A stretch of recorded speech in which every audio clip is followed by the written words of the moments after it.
Close your eyes and imagine. What if the things in life that cause us the greatest pain, the things that bring us grief, are challenges? Challenges designed to help us grow, to ultimately become what we were always meant to be. We feel like we've been buried, but what if, like a seed, we've been planted? And having been planted, we grow to become a mighty tree. Now, open your eyes. Open your eyes to this way of viewing life. Come with me as we explore your true, infinite, eternal nature. This is Grief to Growth, and I am your host, Brian Smith. Hey everybody, this is Brian back with another episode of Grief to Growth, and I'm here today with Lisa Samet. Lisa has written a book called Emotional Repatterning. We're going to talk today primarily about the book. But before we get into it, I want to introduce Lisa and let you know who she is. She's a well-known health practitioner who has appeared on the Dr. Oz show to promote homeopathy and naturopathic healing. She has an international practice based in Montreal, specializing in homeopathy, emotional wellness, nutrition, and lifestyle optimization. When emotional issues are an obstacle to healing, Dr. Samet uses the emotional repatterning techniques presented in her book to help patients uncover and rebalance the deep subconscious beliefs that often underlie their unhappiness, their stuckness, and their mental or physical pain. The results have been nothing short of life-changing. She's written this book to broaden access to the tools that she uses in her practice to help people change their perspectives, their subconscious beliefs, and ultimately to suffer less. After she graduated from the University of Pennsylvania and following 10 years in marketing with Procter & Gamble, Dr. Samet realized that her real love was naturopathic healing.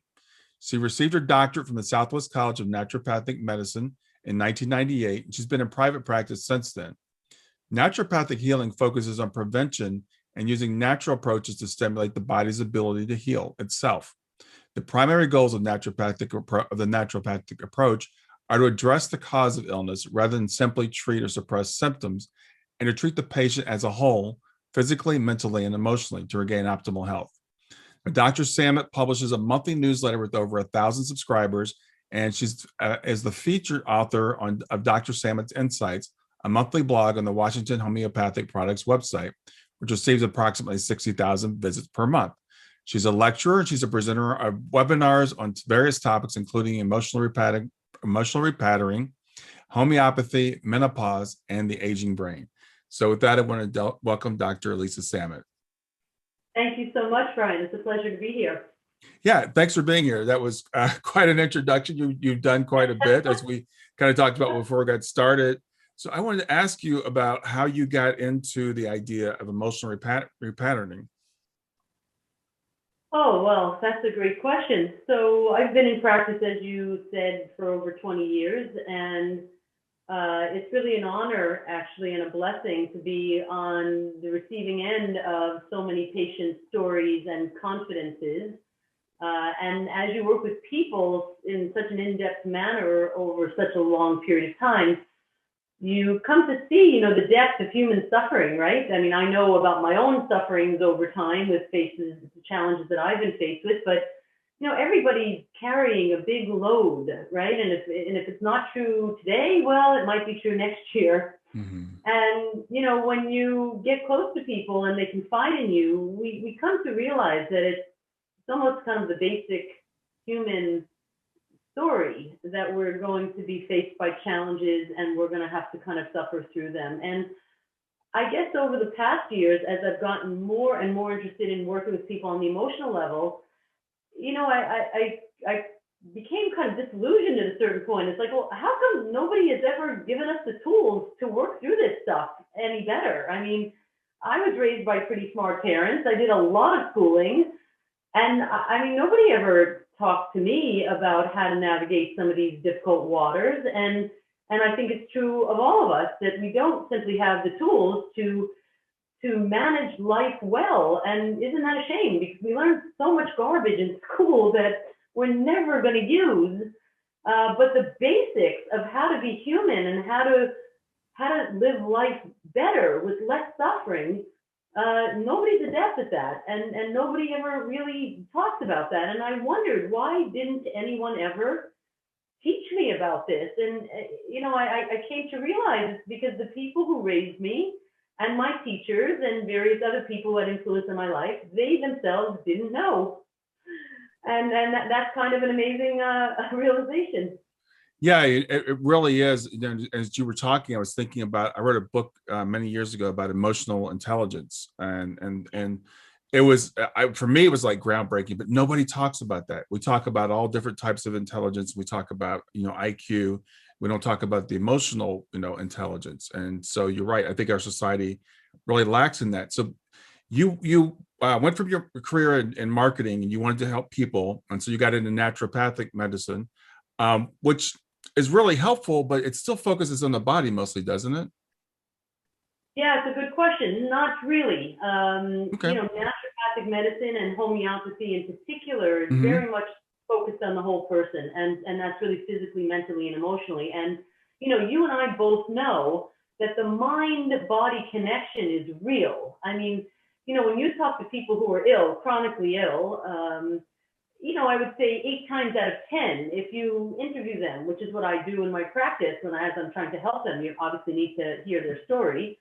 You will find that there was an emotional stress, a trauma, a disappointment, an injustice, a grief. There was usually something that preceded their illness within the year before. And, it just would make you wonder if we had better tools of how to navigate the emotional difficulties that we're all bound to face on this planet. It's not that any of us really get away without confronting some of this stuff. If they would have gotten sick, because I think when emotions and griefs and things are not well processed, they end up, causing disease, because, ill health is often related to emotional distress. And so it's hard to separate them, actually. And, there's plenty of treatments for the body. There's not a lot of soft treatments for the emotion. And I say soft treatments, and I'm not talking about antidepressants, anti-anxiety pills, and all the rest, because I don't think that's a solution to anything. That's more of a palliative approach, right? Like, manage the symptoms, don't really treat what's going on. Hmm. There's not a whole lot available to people to help them go through difficulties without making themselves sick. And so I guess my interest over time has become more and more focused on that realm. Yeah, I think what you said is really interesting. I read a book.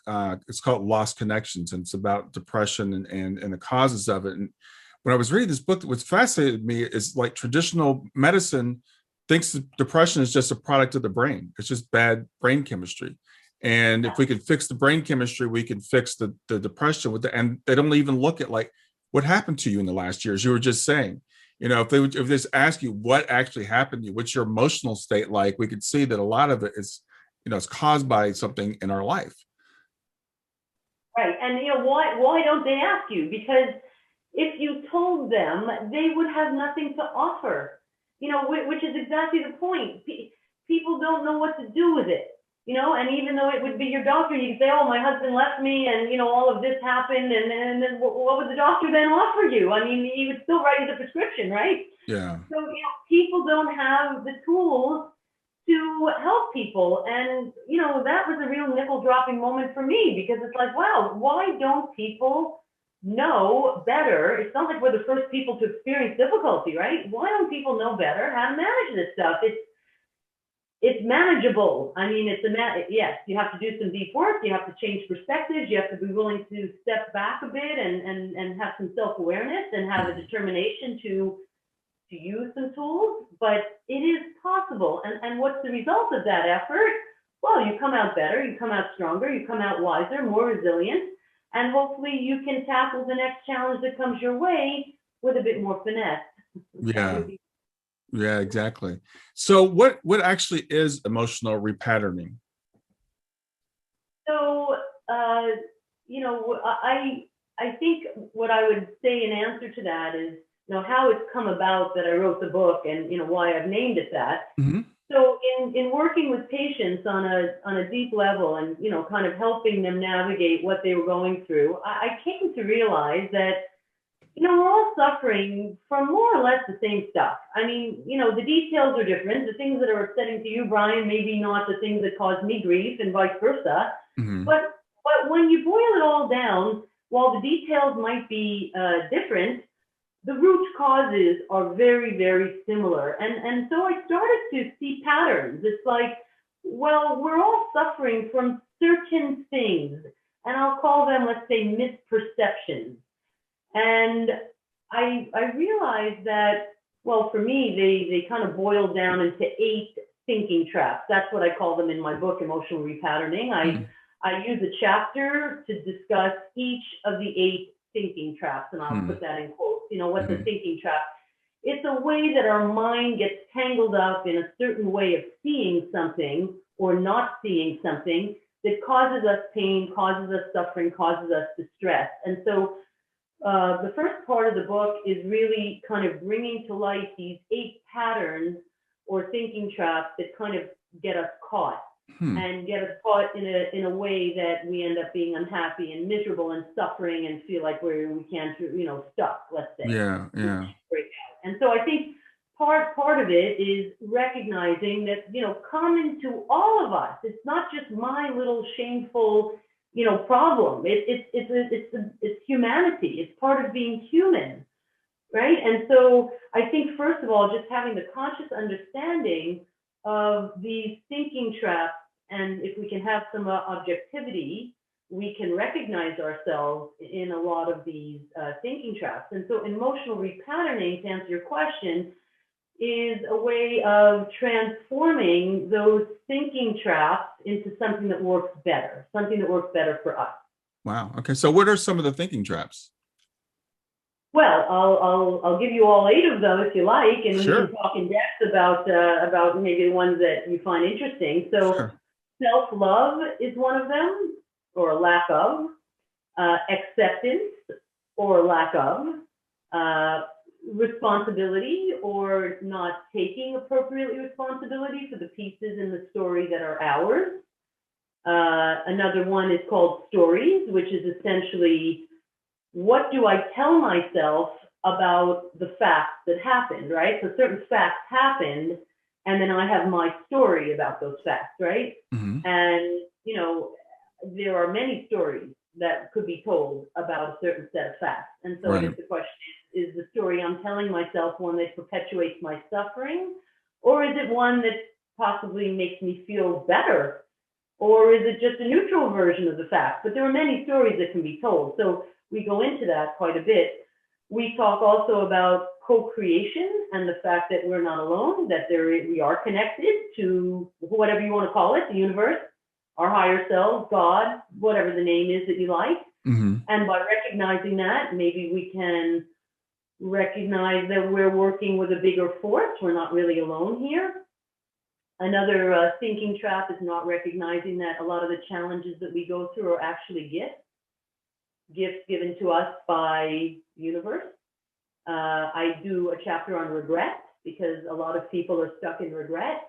And my final thinking trap is about death, because I'm sure you're aware, people do not relate well with the topic of death, right? Death is a taboo in our society. Let's not talk about it. Let's not mention it. If we don't look at it, it's going to go away. Nobody really wants to really get the fact that this is what lies at the end of the road for each and every one of us. So why is it such a hush-hush? Yeah. So, each of these is a chapter, and I go through it in great detail. And the way I illustrate my point is by using case examples from my practice. So each of the chapters is a series of stories of patients that I've worked with who, have had issues that relate to each of the thinking traps. And so I think what happens there is it makes it very relatable, because it's not just a philosophy or something like that. It's like, this person came into my office and this is what they told me and this is how we kind of worked it through. And then, maybe you can read that and say, oh my God, that's just like me, and then you can say, wow, now I really understand. Yeah, exactly. Well, I was hoping to find a couple that were interesting to me, but unfortunately they're all fascinating to me. I couldn't pick a couple to choose from, because I think, as you said, we as human beings are universal and we're unique at the same time. We all suffer from some of the same things, and then we each feel like we're alone. We each feel like this is unique to me. The fact that I can't love myself, the fact that I have regrets about things, the fact that, the stories I tell myself, and we all think that there's just me, but for some reason, it seems like we all come in, and there was a book I read many years ago, and he called it the wounds that we go through. And we come into this world and we're somehow not intentionally, but we get these wounds and we take them to heart, and it just messes up the rest of our lives. Right. And, for me, I would say it in a different way. For me, that's called subconscious beliefs, right? So, maybe that's the same as wounds. But, the second part of the book talks about the beliefs, the negative beliefs, the patterns that we have in our subconscious mind that is really what keeps us stuck in all of this stuff. Because, as well as we might understand any of these concepts on a conscious level, a lot of the research that they've done on the brain in the past 20 years, and there's been a lot of, neuroplasticity learning, and many other authors have written on these subjects, they've come to understand that the conscious mind is only aware of 5% of brain activity. And that means that 95% of what goes on in your brain is only in your subconscious awareness or lack thereof, right? Because by definition, when it's subconscious, we don't really know what's in there, right? So when we have subconscious beliefs, which we all do, and that often comes from childhood. When we're 5, when we're 7, when we're 3, and your dad screams at you, or your mother, has to go to work and you feel neglected, or your teacher says, oh, you're never going to be good at math, or whatever it is, we don't have the context to understand that these people are having a bad day, or that person shouldn't have said that, or my father should take some anger management classes, or, we think we're wrong, right? Because, these adults look like very big and smart people. So if there's a problem, it must be us. And so very early on, we start to take on certain beliefs about our own selves. And that's where some of the lack of self-love comes in. And then because we don't really have access to the subconscious mind, we end up carrying all this garbage with us. And then 20, 30, 40, 50 years later, we're still being, driven by these negative patterns that cloud our thinking. And that's astonishing, but it's real. And so in the second half of the book, Emotional Repatterning, I actually help people with certain tools and techniques to do that emotional repatterning. So we simply upgrade the old beliefs. It's like a software upgrade, right? The new version. The old beliefs that are not working for us, that may be, a gazillion years old, and we replace instead new and better beliefs that are more relevant to who we are today, that are going to help us thrive and move forward with our conscious goals, right? We've all had the experience of saying, okay, I'm going to lose those 10 pounds. I'm going to exercise every day. I'm going to be a better friend. I'm going to stop screaming at my kids, whatever. We all have these great ideas and these goals and affirmations and all of this in our conscious mind. And how much of that do we actually end up doing? Yeah. Not many, right? And why is that? Because if your conscious goals are not supported by your subconscious beliefs, well, you're going to have one foot on the gas and one foot on the brake, and you're going to go basically nowhere. So the whole opportunity here is not just to understand how to improve our conscious way of looking at things, but to align our subconscious beliefs with that so that we can really step in to change. Yeah. I can completely relate to everything you just said, because, for me, I think about things that I was taught when I was 5 years old, and 35 years later, I'm sitting here talking to a therapist, and she's saying this stuff to me, and I'm like, oh, I never realized that, I'm carrying this around, something from when I was 5 years old, an experience that I had that I'm 40 and I'm still, stuck in this belief. And so it's really great to have a resource like this where you can look at it and say, yeah, I can relate to that and understand, because the first key is knowing we have it, right? Yeah, exactly. And what you said earlier is that, we each think we're unique, and at the same time we have this common humanity. I think this idea of our uniqueness, at least in what we're talking about today, is maybe not a benefit, in the sense that, it often feels like shame. Like, what's wrong with me that I don't love myself? What's wrong with me that I don't understand how to navigate life better? And so that part that feels very individual is often very lonely, and not everybody's willing to speak to someone, whether it be a therapist or a good friend, but not everybody's willing to expose that deep and wounded part of themselves. And so because if we don't expose it, we don't get to connect with somebody else who says, oh my God, I have the exact same thing. And then you say, oh, really? It's not just me. Well, I feel so much better. You know, when you're in a position like I am and like you are, when, you know, people confide in you and we get to hear what people are, you know, deeply feeling, we start to see, oh my God, that is not just this person. It's not just me. This is the common human experience. And if it's the common human experience, why can't we bring this out of the darkness and put it out there on the table and figure out how we can all do a better job of coping with life, which is hard, right? Yeah. Hard. Right. Why do you think there is that shame, that people are afraid or ashamed to bring it out? I think maybe because people believe it's only them. You know, I mean, you know, you go on social media, and I mean, of course, this is a podcast, so it's social media, but I remember, I'm not a big Facebook person, but I remember over the years going on Facebook, which I never did very often, but, you know, scrolling down and seeing that everybody was having an amazing life. Yeah. You know, this person was going here and doing this, and this is my love, and this is my great daughter, and I just left on this vacation, and you know, 5 minutes on Facebook, boy, that's the most depressing exercise ever, because then I get to feel alone with my problems, and then I get to feel like, what's wrong with me? I must not be navigating things well, because everybody else is having a grand old time, and here I'm sad, depressed, anxious, angry, disappointed, and whatever else I'm going through, and this must just be my own problem. Like, what's wrong with me? I think it's that what's wrong with me thing that makes us feel ashamed, because, you know, it's very rare to go on Facebook and see somebody say, I'm having a really shitty day, you know. My husband and I had a fight, my kid's on drugs, and, you know, my boss just gave me a warning, and nobody's writing that stuff on Facebook. Why? Problem. Yeah. But it's not just Facebook. I mean, you're right. Social media exaggerates that, but I think we also project onto other people how great their lives are, whether it's social media or not.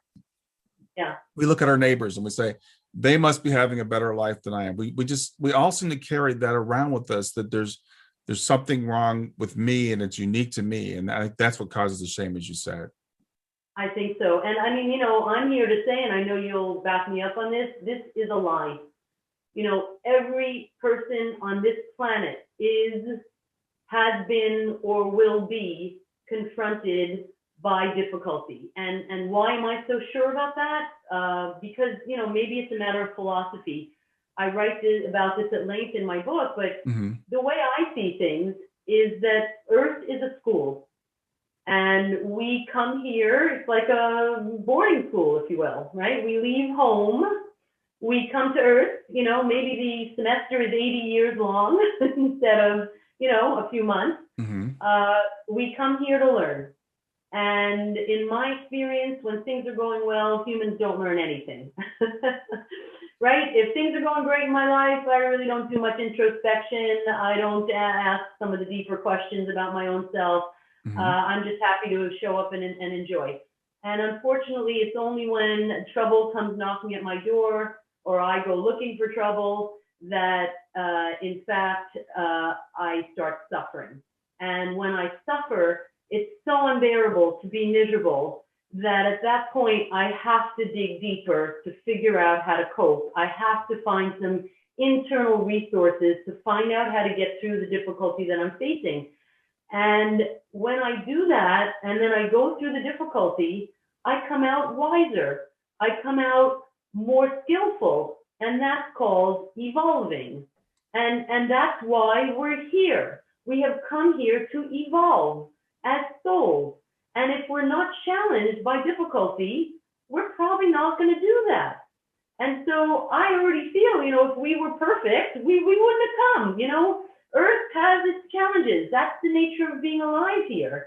And so I'm quite certain that everyone's going to be confronted with difficulty. I mean, there are those people who stick their head in the sand and they sweep things under the rug and they're never going to go there, and that's fine. But then there are the rest of us, right? Yeah. And so when I recognize that suffering and difficulty is, in fact, the common human experience, it helps diminish the shame, because it's like, well, I know I'm not alone. I know that people are going through hard times, and I know that most people don't know how to handle it well. And I guess that was part of the impetus for me to write the book, because I felt like, why isn't this information out there? I mean, how do we all read all these books and go to all this school and not know these kind of basics about how to navigate life a bit better? I still don't have the answer to that. Yeah, well, what you just said in itself is a story. It's a story that I happen to believe too. That we come here to Earth to have these experiences. And I thought long, like, why do we have to suffer? Because people always ask me this: why do we have to suffer? Because if we believe in soul planning, for example, why do we plan this? And I think it's a biological imperative, because as biological beings, we are going to do the most efficient thing, whatever works, whether it's working well or not. We're going to keep doing it as long as it works. So we only break patterns when something doesn't work anymore. So we kind of have to have these things built in to kind of give us a kickstart to move, to change, to grow. So that's just my personal. That's a story that works for me. Right. So we see it similarly.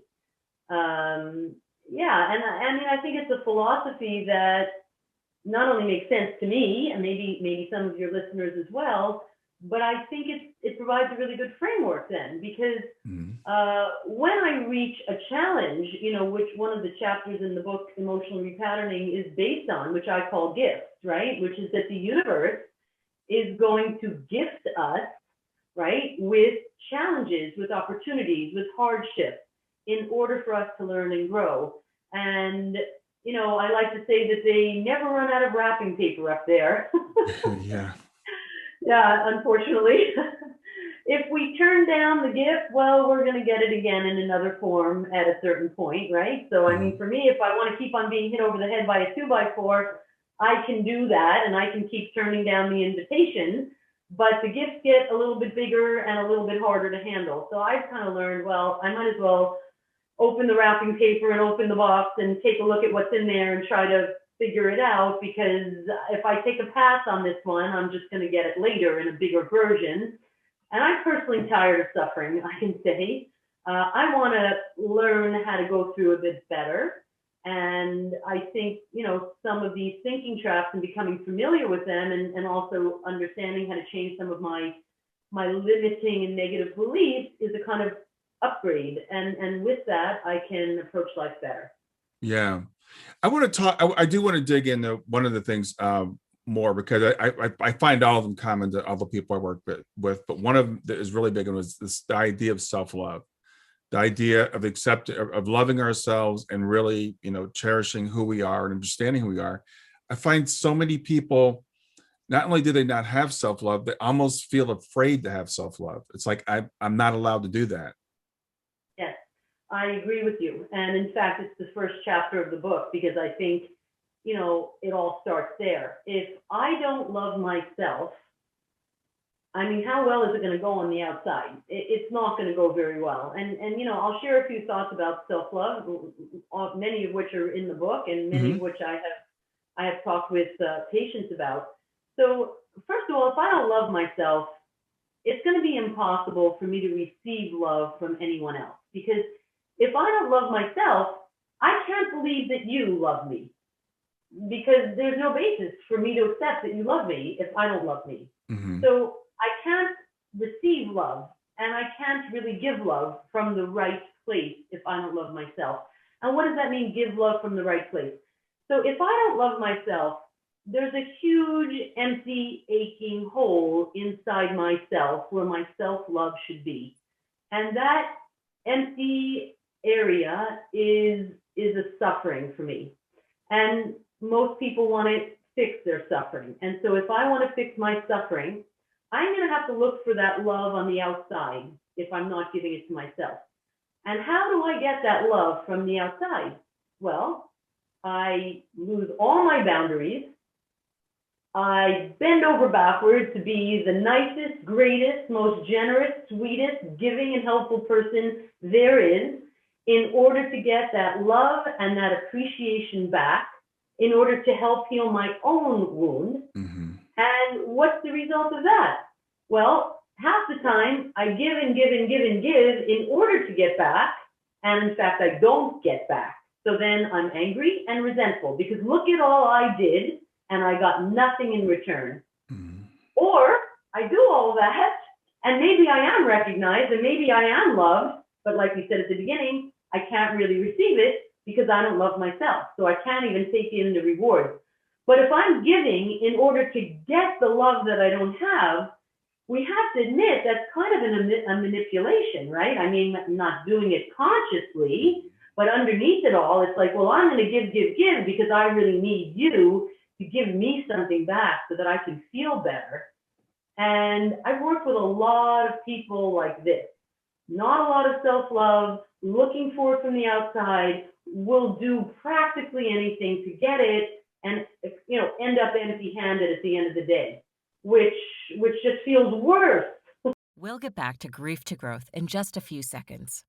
Did you know that Brian is an author and a life coach? If you're grieving or know someone who is grieving, his book, Grief to Growth, is a best-selling, easy-to-read book that might help you or someone you know.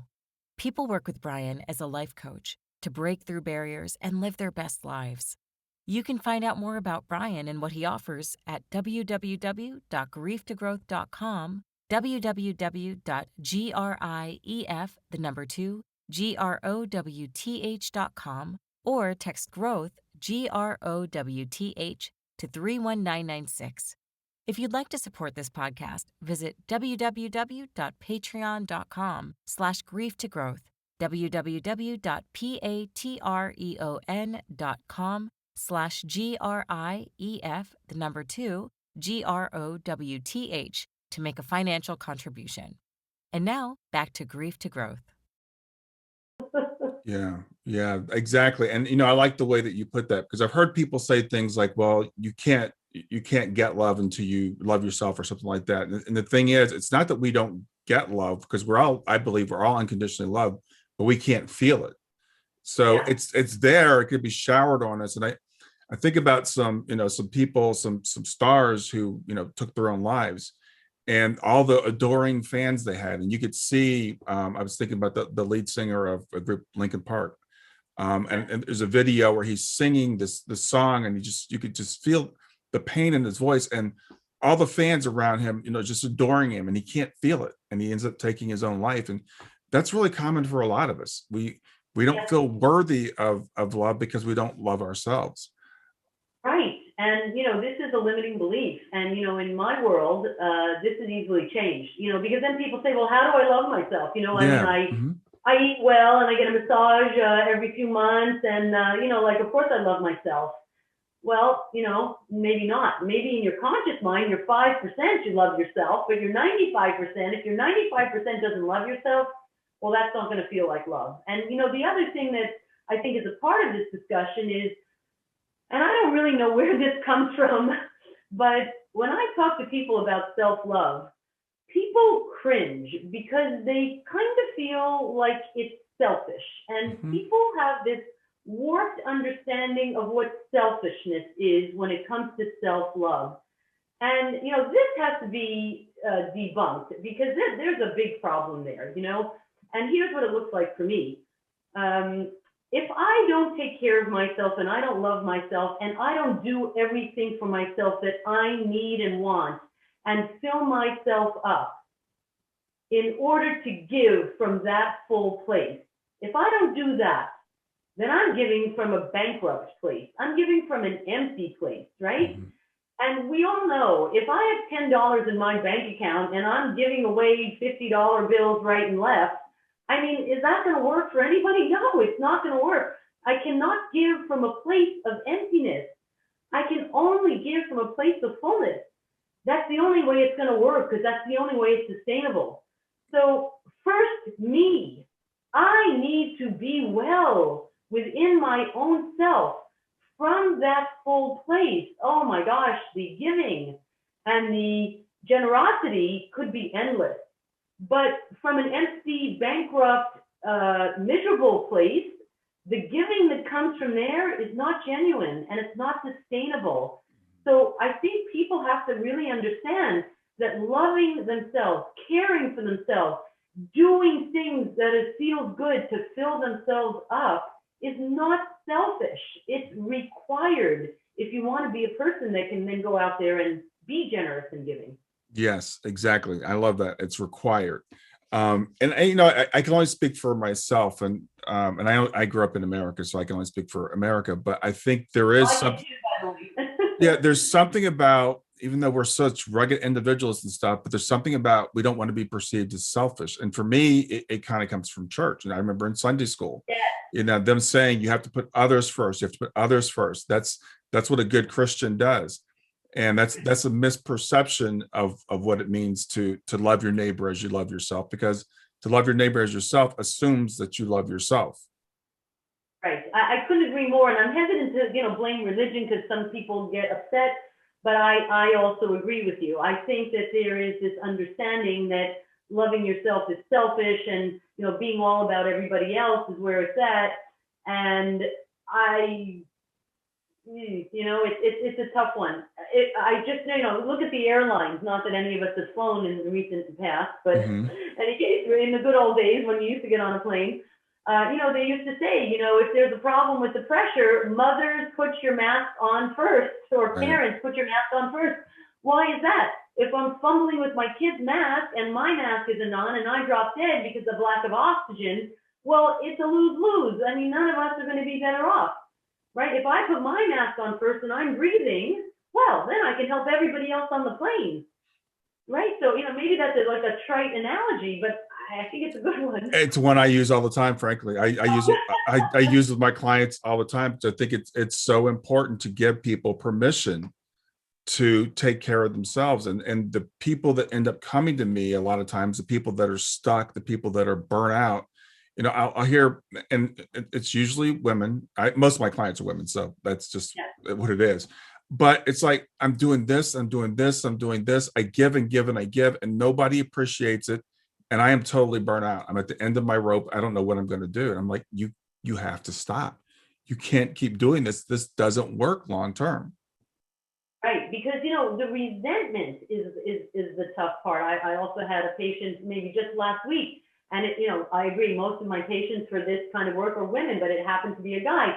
And he bends over backwards to please his mother, goes down there on weekends, fixes her apartment, hangs the picture, fixes the shades, and he comes home and he's doing stuff for his wife, and then he's taking his kids to the park, and he's just burning himself out. He's completely exhausted, and there's no joy in it, by the way. He's completely resentful, and then he feels guilty on top of it, because he feels guilty that he resents. It's, my God, can we make it more complicated? I said, why don't you take a day off for yourself once a week, do what you love to do. You're going to feel full. You're going to feel happy. You're going to feel grateful. And then the next day, show up for the other people and see if it feels any different. And he did that, and he said, wow, it was a life changer. It was a game changer. Yeah, I'm really enjoying this conversation, because as I've worked with clients, and it's thought keeps coming, why do we keep sabotaging ourselves? Why are we making ourselves unhappy with guilt and regret and, lack of self-love? And it does come back to this underlying subconscious belief that we just can't seem to get away from, because we don't even recognize it. Yeah, and this is the problem with the things that are in the subconscious, right? I mean, it's hard to access that. The other problem with a lack of self-love, and maybe you've seen this too, is this thing about perfectionism, right? Because somehow we try to overcompensate for the fact that we don't love ourselves by being perfect, as if that would prove either to ourselves or to others that in fact we are worthy of love. Right. And people are so miserable with this need to be perfect. And when they drop the ball, or they're not perfect, which of course none of us are, they feel so guilty. They feel, again, so ashamed, and they beat themselves up, and then they just set the bar even higher. And then they're so resentful of the other people whose bars aren't quite as high as theirs. Right? Because how come I have to live to this standard and everybody else gets to be a slacker? Exactly. Yeah, but who put the bar there to begin with? And why is the bar there? Because even if you were perfect, you're still not going to be proving to yourself that you're worthy of love, because you don't understand that that's actually the issue. Yeah, well, that leads, it's all ties together, because that does lead to the regret and the guilt. And I was just speaking with someone yesterday who just went through an incredibly difficult experience, and just did it fantastically. and then said, well, maybe I shouldn't have done that once it was all over. It's like, and I'm like, you were going to beat yourself up either way. Because when we get to that point, it's like no matter what we do, it's never good enough for ourselves. And I've seen it with I work a lot with parents who have lost children, and it's like, should I have not let her go out, or should I have let her go out? Was I too hard, or was I too lenient? And I'm like, whichever decision you made, you were going to regret it, because that's our nature. Or that's the nature people fallen into, I should say. Right. Well, another thinking trap in my book is regret. And, I quickly disillusioned myself, or became less disillusioned about this subject when I had this insight one day, and I don't know, it's helped a lot of people. I'll share it, and maybe you've already gotten there yourself. But the thing about regret that's so amusing is that we assume the path we did not choose would have worked out in the best possible way. Right. And that's crap. I mean, whatever works out in the best possible way. So we compare what we did and what we decided didn't work out very well with the path we didn't choose, which in our mind we make this story about how wonderful it would have been. Right. And where's the evidence of that? Maybe that path would have been far worse. But we never make up that story about the path we didn't choose. We only make up the story that makes us feel bad. Yeah. Why do we do that? Yeah, and I've had the same thing, and I've said to people, the worst word in the English language is the word if, because it should not even exist. There is no if. There's what happened, and that's it. There is no what if something else had happened, because what is, which comes back to another one of your things. It's about acceptance, right? Accepting what is. But we're sabotaging ourselves. We're saying, if I had only done this differently, then everything would be fine. And there's absolutely no evidence of that. Exactly. And in fact, given, the odds of things, it's not even true. Right? So, I mean, to me, it comes back to the question, why are we so hell-bent on torturing ourselves? We seem to pick, the worst possible scenario to get in our heads. And then we just go around and around about that. And this is just an incredibly bad habit, I think. Me interpreting life in a way that makes me feel terrible, as opposed to me interpreting what happened in a way that makes me feel great. The analogy I like to use there is like, I'm standing in front of my closet in the morning getting dressed, and I have hanging there a range of shirts. And one shirt is brand new, fits me fabulously well, my perfect color. And by the way, I got it on sale. And then there's another shirt at the other end of the closet that's, a bit ripped. It has a big stain on it. It's a color that's terrible. It's out of style. It doesn't look good. I hate the fabric. It's my choice. Which shirt am I going to put on? The one that makes me feel great, or the one I feel terrible in? I have a choice about which story I'm going to tell myself about what happened. Why do I pick the worst one? Because it solves nothing. It just makes me feel bad, and I can't do my best work feeling bad. So could I zoom the camera back, say, okay, here are the facts. Here is one version of the story, or one interpretation of the facts that I have been telling myself. Yeah, it makes me feel pretty bad. Is there another version of those facts that is equally true? I'm not saying make up a lie. Right. Another true version of the fact. And how do I feel when I try that one on? And then is there another one? How do I feel when I tried that one on? And why wouldn't I pick the one that makes me feel better? Right? And maybe people just don't realize that this is even an option. Well, I think that's a good point. I think people don't realize it's an option. We've been taught, or whatever, with these subconscious things we have, they trap us in this. And I like your word trap, because we go around and around in circles, not realizing I can get off of this, and I can choose my thoughts, and my thoughts affect my feelings and my emotions, which affect my actions. So I can choose that thought. So I like that analogy of the shirt. I can try this on. That's why I say to people, if something happens to you, you can tell yourself one story about it. How does that make you feel? Or you can tell yourself this story about it. How does that make you feel? And this story, as you said, it's not a lie. It's almost like we don't want to believe anything that's too good to be true. If we believe that difficulties in life are here to teach us lessons, and they're sent by ourselves or by a higher power, or however you want to look at it, but if we believe that they're lessons and that something good is going to come out of it no matter what, that sounds too good to be true to some people. It's like we want to stay in that victim mode. We want to stay in the this is terrible. Right, but then, it's so hard to go through life like that. I mean, the rates of prescription of antidepressants, anti-anxiety pills have tripled in the last dozen years. It's incredible the amount of people taking medication. I mean, people simply don't know how to cope with life, and because we're not taught and we don't have the tools. I completely understand why, but it's almost a matter of allowing yourself the permission to tell yourself a better story about what happened. I had a patient a few months ago, actually, similar story in the book, who was in an abusive marriage, and she finally, after years, got out of the marriage, and she feels so bad about herself and so guilty and so ashamed, and how come I let him say that to me, and how come I let him do that, and how come I stayed for so long? Yeah. And it's just this horrible story, and she feels so terrible about herself. And I said, well, is there a different way we can look at the same facts? I mean, you made it. You got out.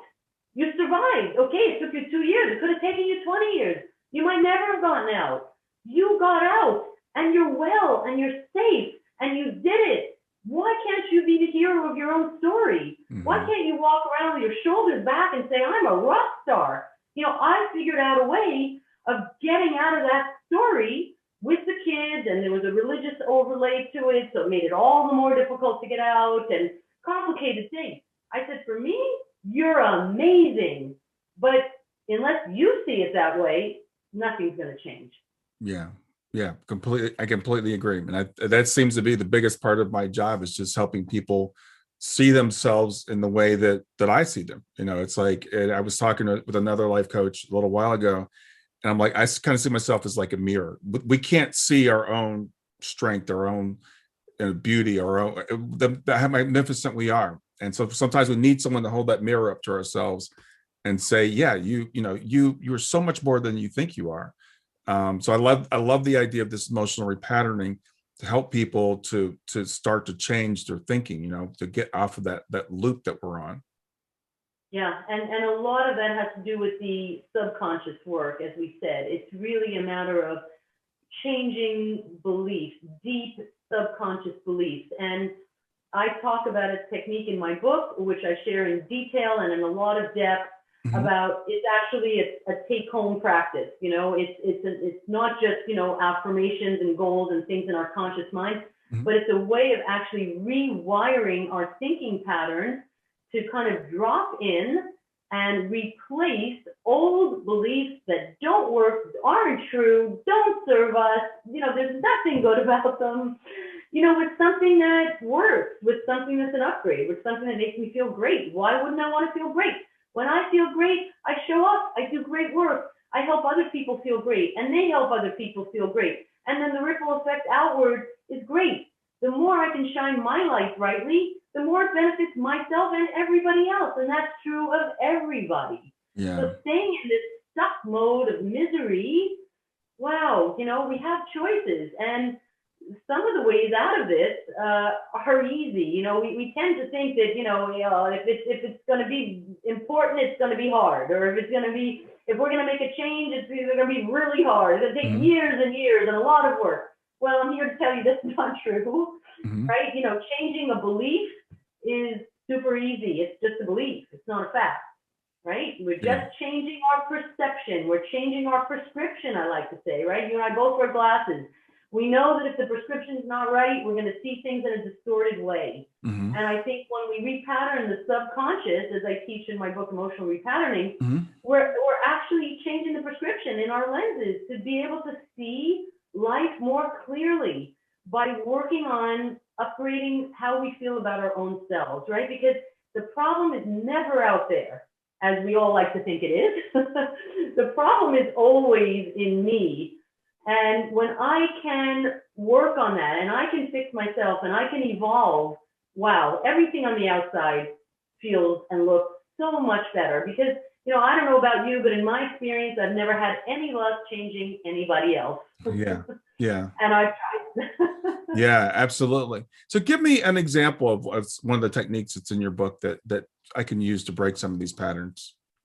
Well, a couple of, I've been trained in many, many different techniques about how to break through on the emotional level, on the subconscious level. And so what I practice in my office is kind of an amalgamation of 3-4 different things that I've learned over the last number of years. Mm-hmm. But one of the basis of that, I would say, is actually something that comes from a technique called brain gym. I don't know if you've ever heard of brain gym.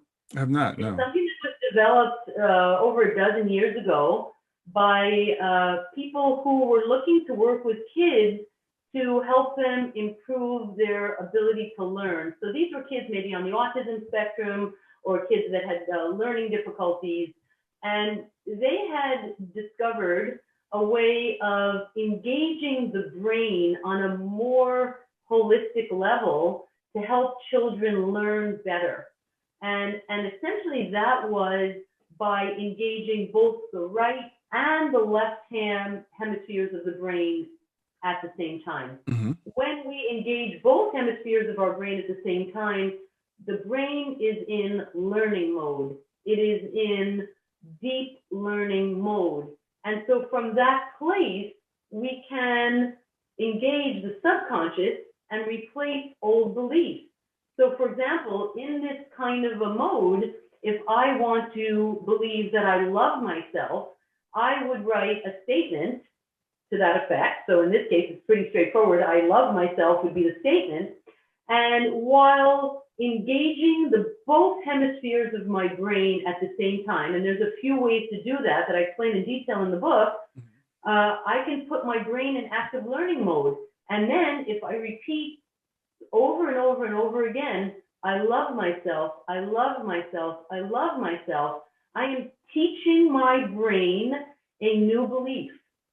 And by teaching my brain that new belief, I replace the old belief, which is that I don't love myself, with the new belief that I do love myself. And this is something that happens at a very deep learning level, which is not the conscious mind, it's the subconscious mind.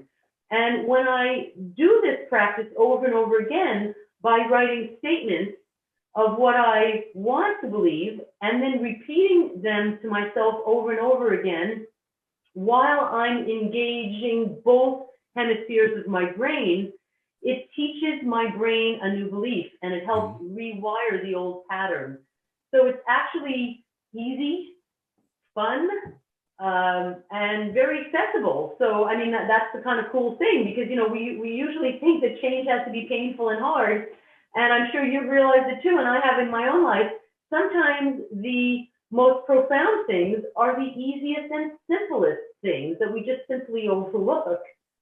Yeah, you're absolutely right. And some people think, well, you touched on earlier, I'm just going to take a pill and that's going to fix me.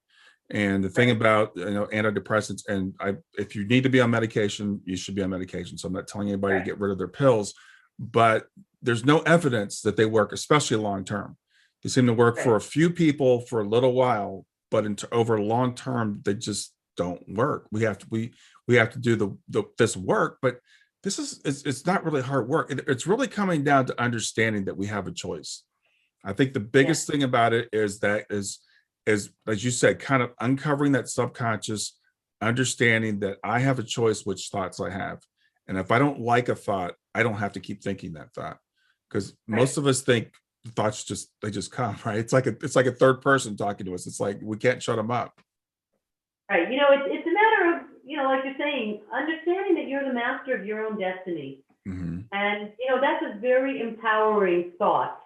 And when I'm the master of my own destiny, well, yeah, maybe that's a big responsibility, but I also then move into the power position because, I find that a lot of people are so used to interpreting life as if it's, the other person's fault. My boss did this and my wife did that and my kid this and my friend did that. And, it's really all about how the other people screwed us over. And then, well, what do you expect? And I'm stuck with this, and one of the things that really gets the hair on the back of my neck standing up is when, someone in my office will say something like, my wife always makes me feel bad about myself.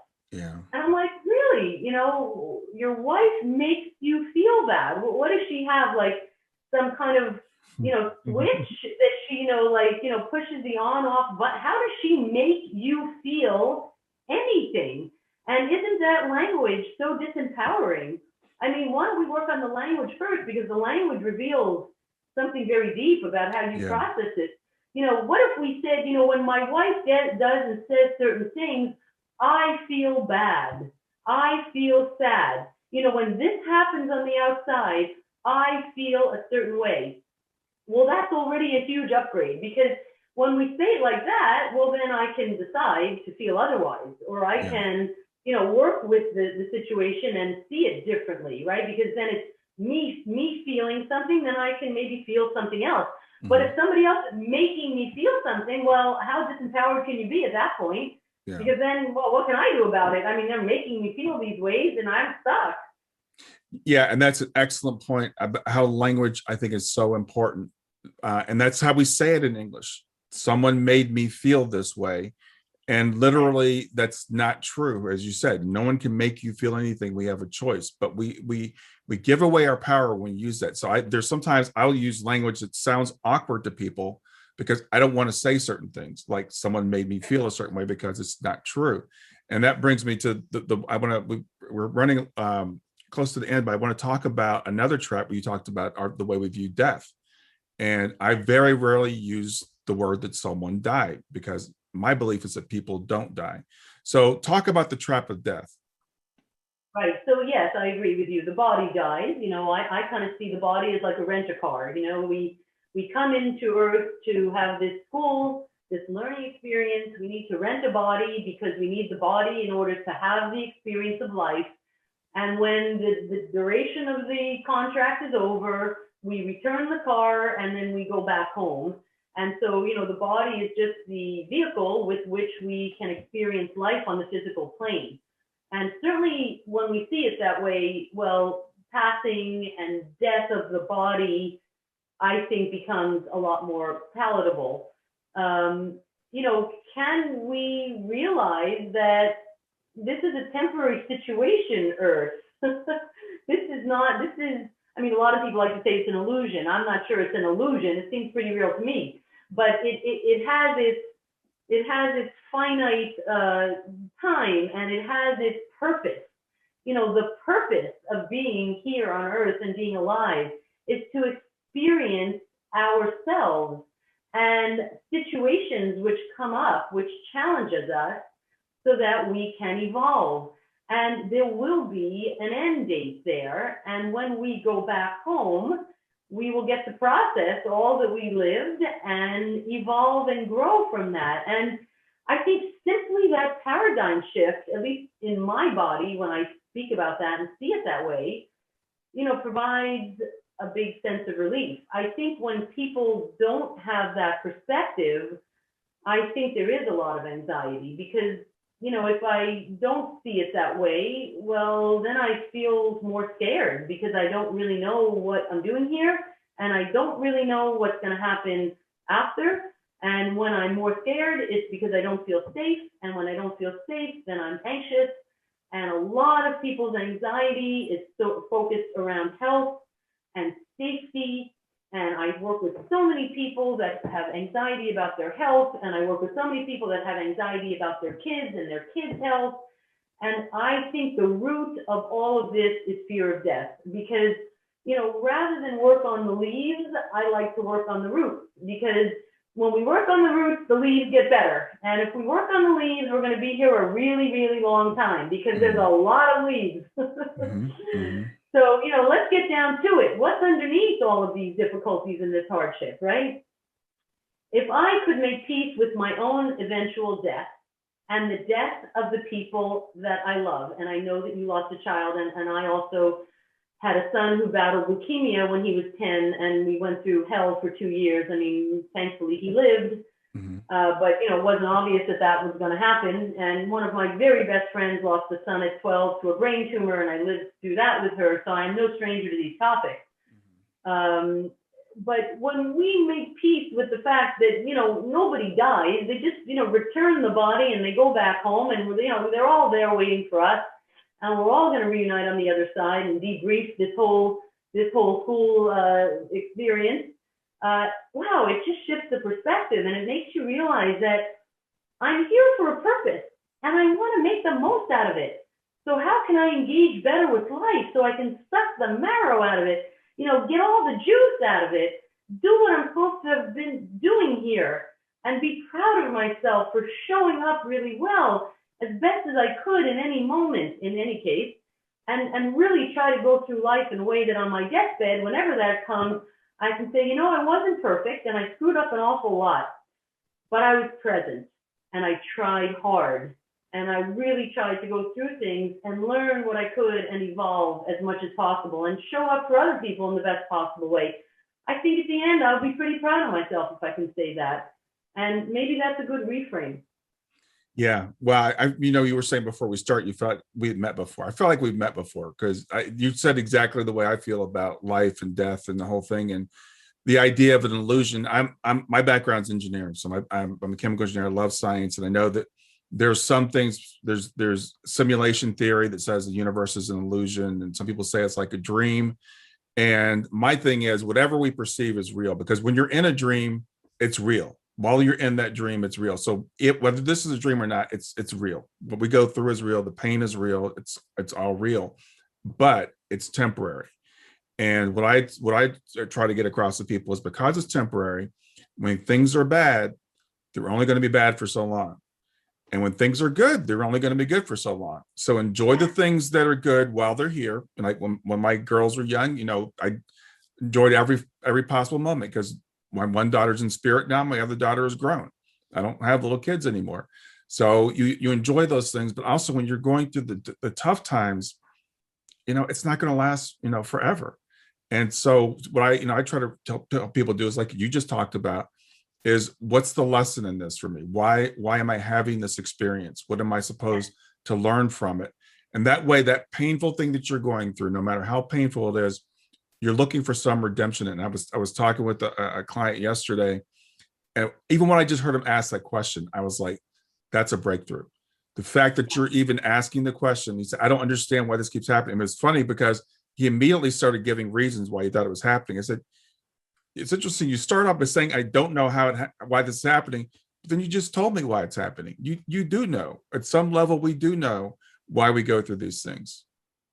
Yes, I agree. I mean, living through that nightmare with my son, just completely cracked me wide open. And, did good come out of that? Absolutely. I became much more heart-centered and I became much more wise. And I think the book evolved from that experience. Would I have chosen it? No. Would you have chosen it? No. Right. But we don't always get to make a choice about which gifts come our way. But I think like you did, I felt like, you know what? I don't know exactly what's in this for me, but I'm going to squeeze every drop out of this that I can, because there's certainly something in this for me if I'm living it. So I want to be there. I want to be present for that. And I think it's a great way to show up. I don't do it every time. I'm not yet perfect. Right. Not even a goal anymore, let's say. But, let's see, when we're confronted with hard times, that's the test of character. What now? Right? It's easy to show up when things are going well. We are expertise in that. Yeah. It's funny when you use the word tester. I was talking with another client. We were talking about the idea of testing. And so we hear, like, again, going back to the Bible, the idea that God tests us. And he goes, why is God testing me when he knows how I'm going to come out? And I said, the thing is, what we know is you can't fail. That's what people don't realize about the so-called tests we go through. We can't fail. Whatever we do, we'll either learn from it. I say there are no mistakes. There are opportunities to learn, and we're all going to be whole. We're all going to. It's kind of like waking up from a dream. When we go back home, we'll wake up and we'll have our debrief. But there's no real permanent harm here. Nothing. Our loved ones that we think died, they didn't die. They just stepped off the stage. Yep, I totally see it that way. And there's a great peacefulness that comes with seeing it that way, and it also kind of frames our lives when we see it that way, because we understand, okay, there's a purpose and it's not forever. And how do I want to show up in this life? I mean, it's a question that we get to ask ourselves every day. Yeah, absolutely. Anything you want to say as we're wrapping up? Any last thoughts you want to give? Well, I mean, only that, I wrote this book, Emotional Repatterning, from my heart, from my experience, both personal and professional. I feel like there were some really aha moments in there and some take-home tools that can help us shift things in our subconscious beliefs. I hope that if people do get the book, that they find it of some value. I would love to hear all about it. It's available, where books are sold on all the major booksellers. But feel free to reach out and contact me at info@emotionalrepatterning.ca. And I'd love to hear what you think about the book, because I really hope that it resonates with you, if not each of the 8 thinking traps, then maybe some of them, and how you like the technique that I introduced about how to rewire your subconscious beliefs and whether or not you feel it worked for you. I'd love the feedback. Yeah, I can tell the book's fantastic, just from a conversation we've had, and I think just reading through those 8 traps and for people to understand and to recognize themselves and just begin to make that shift. And then you have techniques to actually help them make that shift. That sounds wonderful. So Lisa, I want to thank you for your time being here on Grief to Growth. It's been a pleasure meeting you and having this conversation. Great. Thank you so much for having me, Brian. It was a great talk, and we're definitely kindred spirits. All right. Have a great rest of your day. You too. Thank you. That's it for another episode of Grief to Growth. I sure hope you got something out of it. Please stay in contact with me by reaching out at www.grieftogrowth.com. That's growth2growth.com. Or you can text the word growth to 31996. That's simply text growth, GROWTH, to 31996. Since you're watching this on YouTube, please make sure you're subscribed. So hit the subscribe button and then hit the little bell here, and it'll notify you when I have new content. Always, please share the information if you enjoy it. That helps me to get more views and to get the message out to more people. Thanks a lot and have a wonderful day.